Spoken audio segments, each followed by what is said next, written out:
Pakistani government says it's seeing a new influx of Afghans trying to get away from the Taliban takeover. Well, now Pakistan is calling for an international conversation about how to manage the unfolding humanitarian crisis. Pakistan is offering help to foreign journalists, for example. It's offering a lifeline to journalists stranded in Afghanistan by relaxing its visa rules to those who want to leave. Well, my next guest is Moeed Yousaf, the National Security Advisor to the Prime Minister of Pakistan. He joins us now from Islamabad, Pakistan, via Skype. And, sir, a very simple question to you at this point. Do you expect a Taliban takeover of the entire country?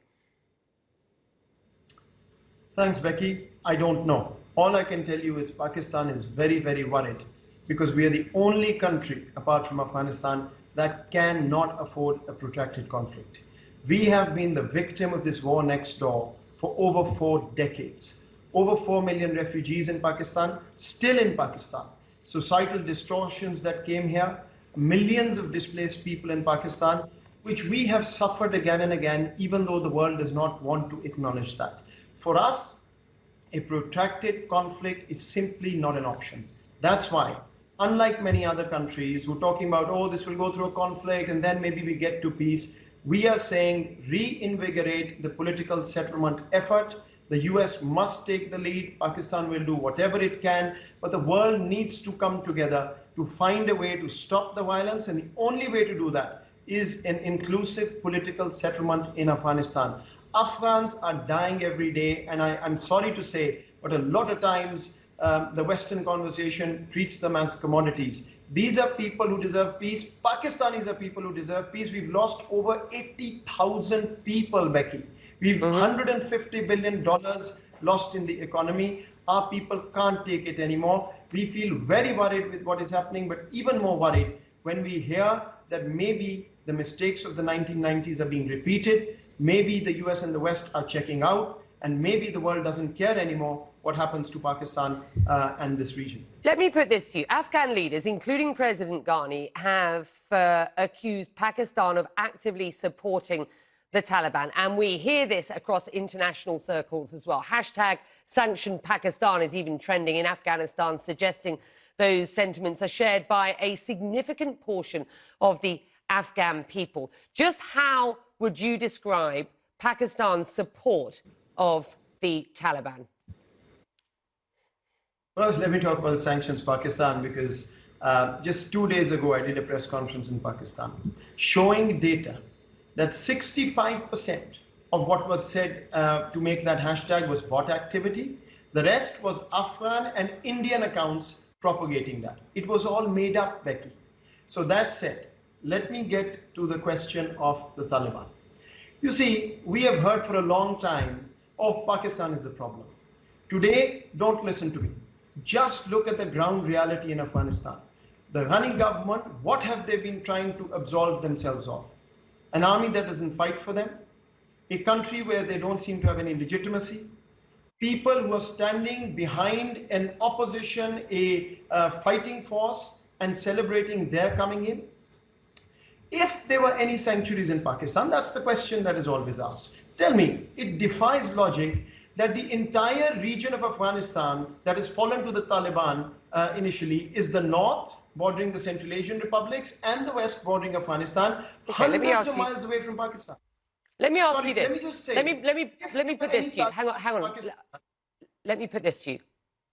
Is it true that Pakistan permits the Taliban leadership on its territory, its wounded warriors? And this was, this has been written about in an article today, and people have talked about it for a long time, receive treatment in Pakistani hospitals. Are you sitting here today and telling me that that is simply not true? I am telling you that if there were any Taliban of note in Pakistan, this was the moment they would have crossed over into Afghanistan and taken the south and east of Afghanistan. That's been their stronghold in the past.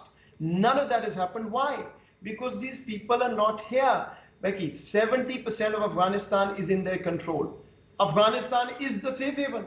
They've got the entire territory. So let's end this blame game. Pakistan has hosted, as I've told you, millions of refugees. We have lost thousands of people. Pakistanis feel insulted when we hear do more. After everything we've done for Afghanistan, we are still willing to do for Afghanistan.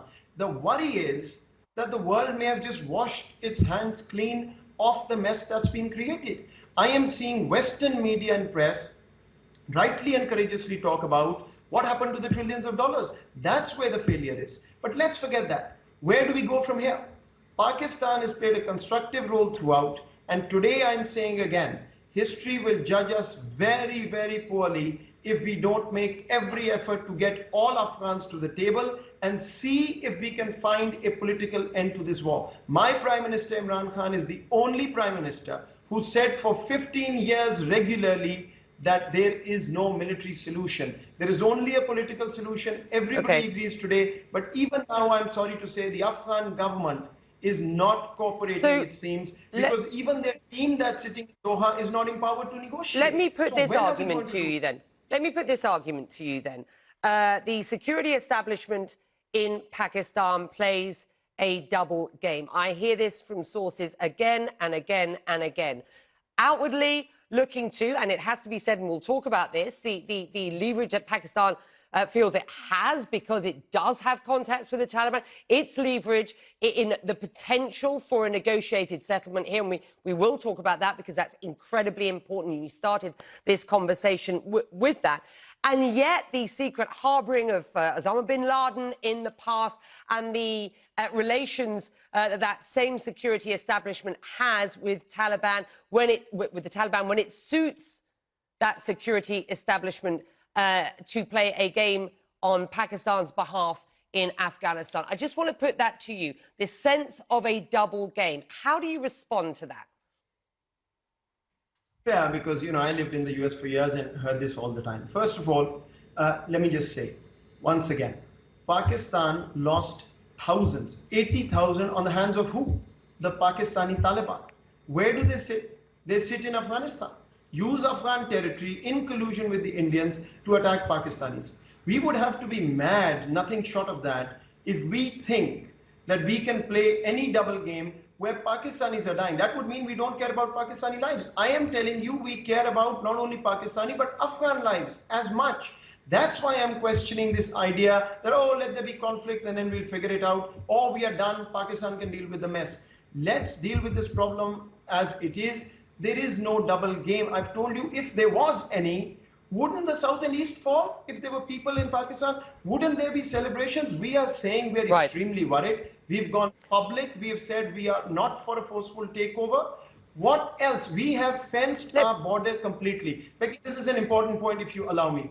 If Pakistan was the country where people were going from, why would we fence our border completely, ask for biometrics on the border, and the Afghans refused? They opposed fencing the border. Whose sincerity should be questioned? If they were worried about people crossing over, they should be the ones excited about the fencing. Okay. It's the opposite. Let me talk about that border. Let's talk about that border. What is going on at present? And as far as you understand it, is the border between Pakistan and Afghanistan still out of Taliban control at this point? And you have said that you are offering safe haven to foreign journalists. What about Afghans? What about Afghan journalists, for example, whose lives are at stake at this point? Let's just be clear about the offer that Pakistan is making at this point. First of all, the border. This border, about 2,600 kilometers, 1,600 miles, has always been porous. 20 to 25,000 people cross over every day. So when there is a question on who crossed over, is there an undesirable person? Whenever there is any question, you find that in the Afghan refugee settlements of millions, you find some undesirable activity, then we are blamed for it. We asked the world for years and years, please arrange a dignified repatriation of the refugees. There is no response, but the blame comes on Pakistan. What have we done to answer this? What we have done is we fenced the entire border. We have then asked the Afghans to put biometrics so that both of us can see who's crossing. They refused. We then said, let's do joint border management. They refused. We have said, let's go to a formal visa regime because traditionally people just used to cross with a small ID card. They are opposing that tooth and nail. Every single thing. We've even gone to the extent of saying, you have a problem, come to us, we'll sit, We'll go to the place in Pakistan, show us what the problem is. No response. Becky, enough of scapegoating. Please don't blame the victim. The reality today is naked. The problems were always in Afghanistan. We are seeing those problems play out. I don't remember any time in history and such a fight would happen where everybody would surrender after $1 trillion gone into this. Let's focus on how to fix the problem. We still think it can be done through a political process, but only if the US takes the lead. Right now, we are seeing people just finding scapegoats. Pakistan is not going to be one. I want to be clear about that. Let's talk about this then. Go on, please, just very, very briefly. What are you going to do about Afghan journalists, for example, not just Western journalists who may be looking for a way out? I'm not aware of any specifics on the Afghan journalists or any offer. What I will tell you is nobody has been more generous in housing Afghans. There are brothers and sisters. We would still love to do that, but unfortunately, we do not have the capacity to entertain more refugees. The international community needs to step up. So far, we haven't seen anything. As far as specific journalists are concerned, I'm frankly not aware of any offer from any sort of concern from Afghanistan or any demand. I'm going to take a very, very short break at this point because I want to bring you back and talk about what we're going to do or what you believe can be done in any sort of potential for a negotiated settlement. But let's have that conversation after this short break. Stay with me.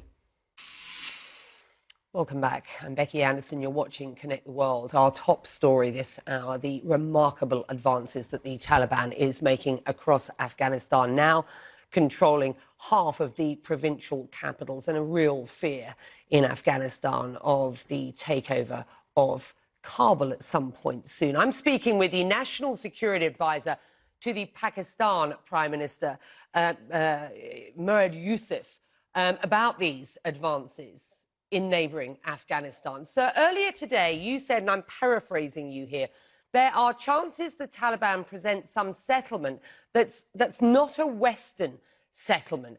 I just wonder what that settlement would look like at this point, to your mind.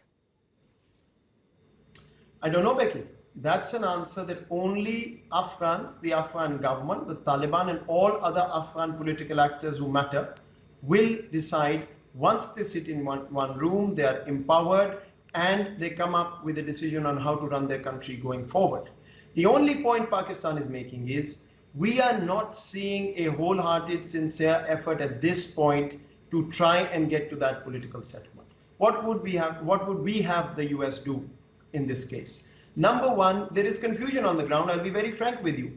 Is the world checking out and abandoning Afghanistan just like the 1990s, or is it true withdrawal which will be matched by a reinvigorated political settlement effort and an economic plan for Afghanistan? Not just words that we'll keep paying money, but a plan.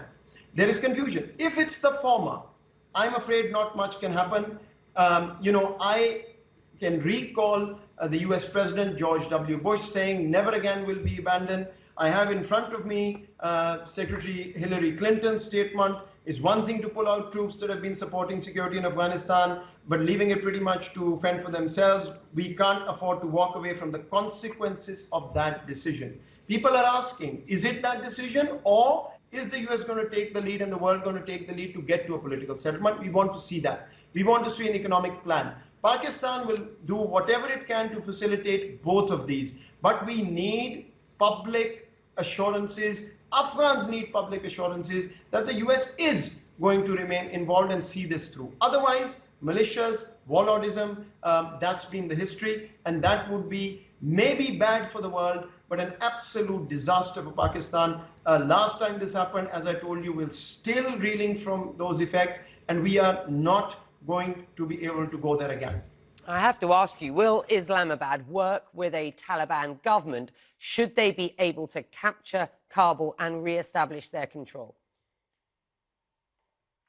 I don't have the luxury to think about that, Becky. The only thing as a Pakistani policymaker is peace, peace, peace, and the only way to get there is through an inclusive political settlement. Let's make all efforts. Even if it were not to work out, let's make all efforts. That is what we and the Afghan people deserve, and that's what the international community owes to them. But Pakistan remains a partner in peace, not in conflict. Your government has repeatedly said that you support an Afghan-led and Afghan-owned peace process. Is that your position today? Absolutely, and that is the only way to do it. No better time to reinforce that, because after 20 years of outsiders trying to fix the problem, we have got nothing to show for it. In fact, unfortunately, it seems to have been a net negative. So only Afghans can decide, Afghan-owned, Afghan-led, supported by everybody else, and assurance that nobody will interfere, and that's Pakistan's position. And we also want to make sure Afghan soil is not used against any country. Pakistan has suffered again because of terrorism coming from Afghanistan, supported directly by our hostile eastern neighbor, India. Are you as surprised by the speed of the Taliban advances in the country, as surprised as so many others, including the US administration, it seems? And how has the Taliban achieved this, to your mind? Look, first of all, I think everybody is surprised, if not stunned, at the pace. But here's the question I have, Becky. We were sitting next door, but the international forces were in Afghanistan for 20 years. They had all the intelligence, all the information. I cannot believe that there wasn't clarity in that community of what would happen if an abrupt withdrawal happened. It's a US decision, we respect it, but we had always talked about its responsible withdrawal, where the political settlement came before this kind of exodus. Today, again, we have proven right. The Pakistani Prime Minister kept saying, go for a political solution when you are present there, and then withdraw responsibly. Opposite has happened. I don't frankly believe that this is a surprise that the Taliban are doing. This is all the intelligence in the world that was available to the forces who were there. So then the question comes, why has this been done? And people are asking, is stability really the ultimate goal? Because if we knew instability would come, unfortunately, I have to tell you, from Pakistan's perspective, this is deja vu. The deja vu is that you're leaving the world is leaving Pakistan to deal with a impossible situation next door. It's very unfair. We've been scapegoated enough. Now is the time for everybody to step up, make sure Afghans are treated like humans. People are talking about refugees as if these are just commodities who will flow over. No, we must ensure that the situation doesn't get to the point where Afghans have to leave their country for decades and decades again. We must make sure there is peace, and the only way, I keep repeating, is to get everybody in one room. And if there's anybody who's an obstacle, anybody, they need to be told that this has to happen. The US still has tremendous leverage over Kabul. I think there needs to be more effort made there, because unfortunately, again, what Kabul is spending time on is creating Twitter trends, fictitious trends, telling the world they're still in control. Doesn't seem to be the case. With that, we're going to leave it there. We thank you very much indeed for your perspective today, the National Security Advisor for Pakistan's Prime Minister. Well, the United